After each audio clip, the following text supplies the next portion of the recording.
त्या बाजूने आमचा पक्ष फुटला, आमचा पक्ष वेगळ्या कारणाने फुटला.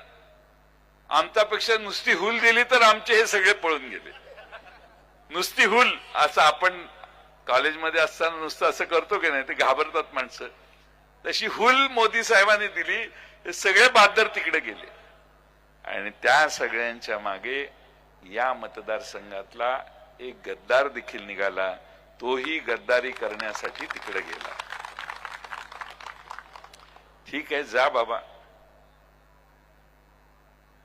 पण महाराष्ट्रातल्या विधानसभेच्या सदस्यांच्याकडून काय अपेक्षा पाहिजे?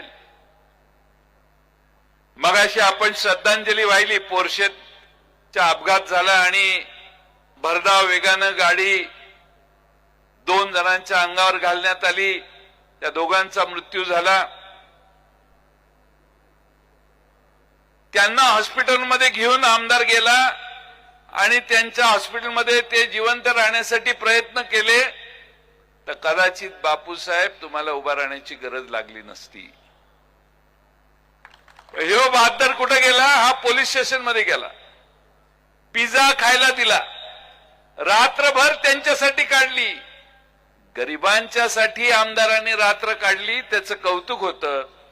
पण श्रीमंत पोरांची चोचले पुरवण्यासाठी आमदार नोकरासारखे त्या ठिकाणी रात्रभर नाईट ड्युटी करत बसले, तर अशा आमदाराला घरी घालवण्याशिवाय मित्रांनो दुसरा पर्याय नाही. तुमचं हित हे आहे की असल्या श्रीमंतांची नोकरी करणाऱ्या आमदारांना घरी पाठवणं आणि बापूसाहेब पठारेंच्या सारखा एक नम्र प्रामाणिक या मतदारसंघाच्या विकासाचा 24 तास जो विचार करू शकतो, तुमच्या विकासाचं पुढचं पाऊल टाकण्याचा प्रयत्न जो करू